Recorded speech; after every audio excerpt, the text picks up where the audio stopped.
Last night, once again, two of the young faces of the league went head to head. Two of your favorite players, two of my favorite players, Ja Morant and the Memphis Grizzlies went to Dallas to take on the Mavericks. Ja had 35, 13, and 6. Luka had 37, 11, and 9. Now, we're not going to talk too much about Ja Morant because tomorrow we're joined by a very special guest. Mr. Who we got? Who we got? B Knight. Mr. The voice of the Grizzlies. Mr.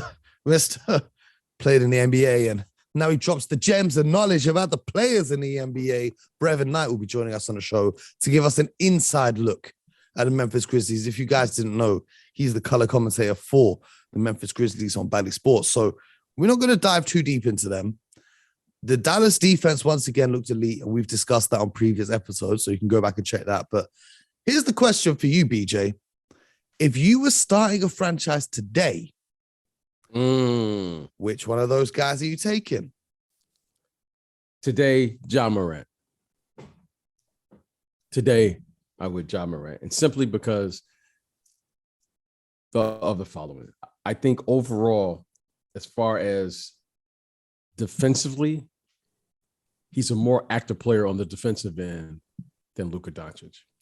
And Luka is everything you could ask as a lead guard, as a big guard. He can score, he can pass, he can see over the top. He's got a post game. But Luka has really shown the inability right now to do two things. One, he's not always in tip-top shape for whatever the reason. Hey, I can't knock him for that. I can relate. Okay, we could relate. But at some point, he comes into camp out of shape and he plays himself in the shape. And when you're young, you can get away with that. Now, as he's rounding into shape right now, you could see the difference between the early Dallas Mavericks and where they're at now. At some point, Mo, we're going to ask him to have a little discipline to come in camp in shape and not get that far out of shape. Because at some point, it's not going to happen for him. Now, as you can see, Luka's talent, I have nothing. I have nothing to say. So if you're just saying right now, based on what it is, Ja Morant is going to give you more consistent effort, especially on the defensive end. Now, Luka is bigger. Luka can operate from different areas. And Luka should be a more efficient player, especially on the offensive end because of his ability to post.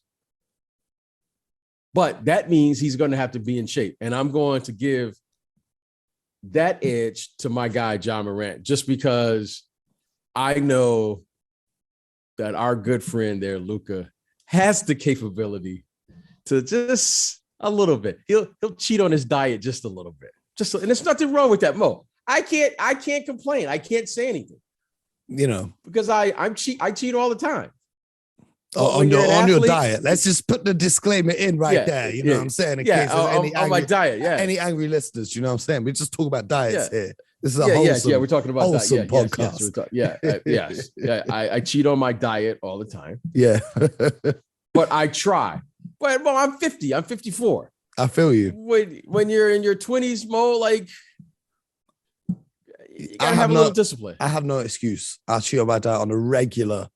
But Luka Doncic ain't got to sit at this desk and make podcasts and do what I do all day. So let me break it down like this. There is no wrong answer to this question. Right. I love Ja Morant. I love Luka Doncic. Both of them 22 years old, even though it seems like Luka is a lot older, right? I'm taking Luka Doncic. The reason being, talk to me. If I'm, owning a franchise and I'm making an investment for the next 10 to 15 years, yes, I get very scared watching Ja Morant. Every time he's in the air, I am absolutely paralyzed with fear about him landing and getting injured. Luka Doncic may be out of shape, but I know he ain't going to land and get injured in the way that someone like Ja Morant can when he's 4,000 feet in the sky, jumping over 10 defenders, throwing down a dunk and landing on one leg. That's the part that worries me, is the longevity of it. Right now, 100%, the more active defender, he puts the fans in seats, plays amazing basketball. But we've seen with athletes, especially at the point guard position, who can fly like this. I'm talking about D Rose, amazing, MVP, one of the best point guards we've seen. Unfortunately, his prime was cut short by injury. John Wall, we've seen him fly down the court. We've seen him doing those 360 layups before Ja Morant was even in high school. We've seen him flying about the court.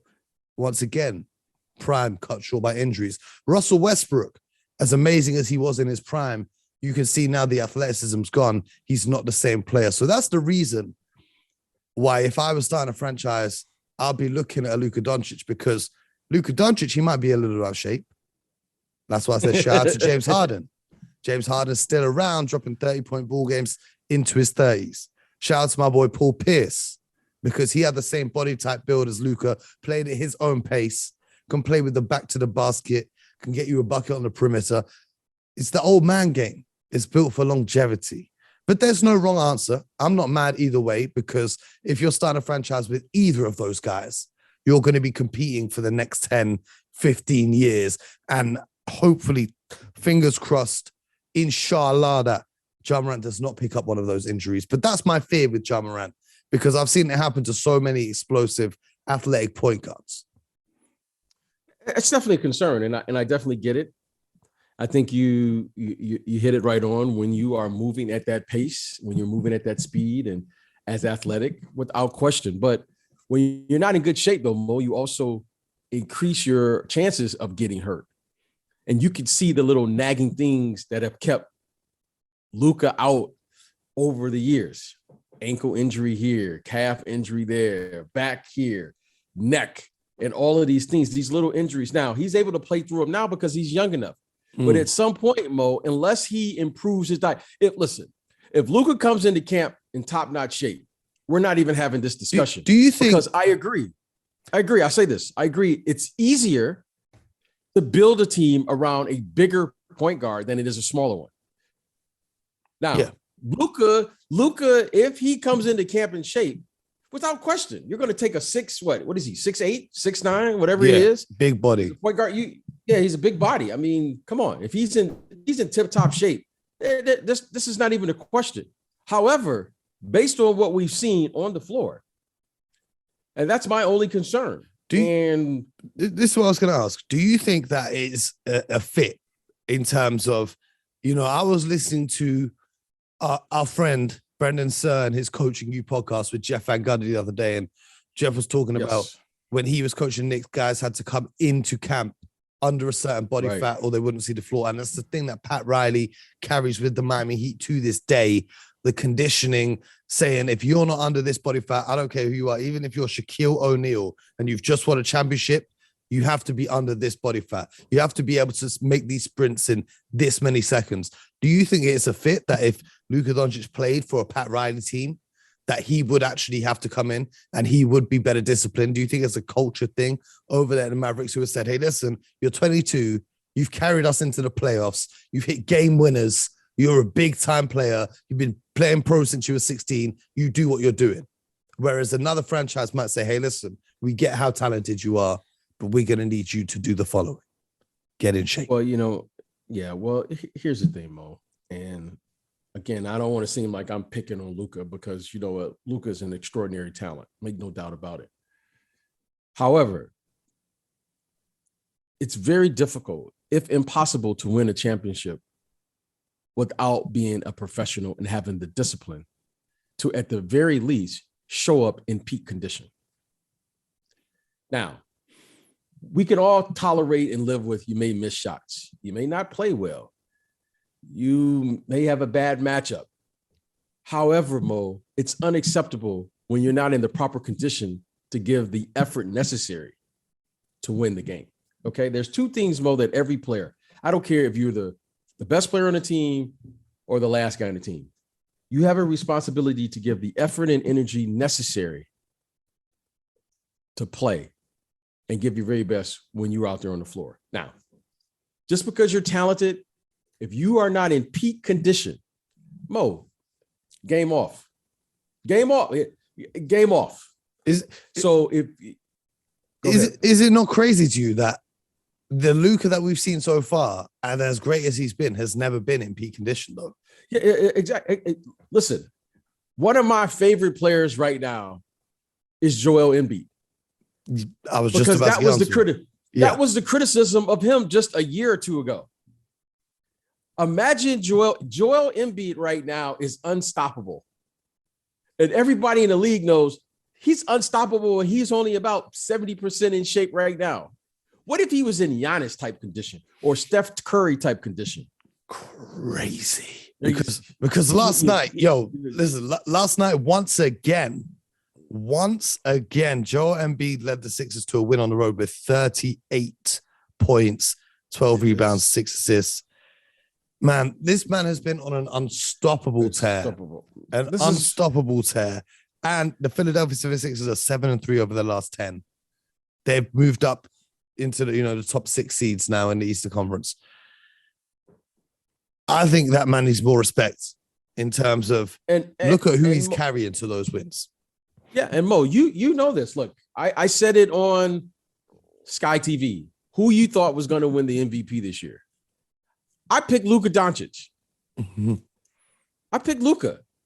This isn't a question of talent. Yeah. When Luka comes to the NBA in peak shape, he's going to go through this league like we haven't seen because of his skill set and his ability. But I'm challenging him to be in that level of condition. I hear like that Kobe Bryant type conditioning, that Michael Jordan type of conditioning, the conditioning that where he is an elite level. Because if you can have his talent with his discipline and focus and in shape, game over. You talk about fun. That's going to be a fun season in the NBA.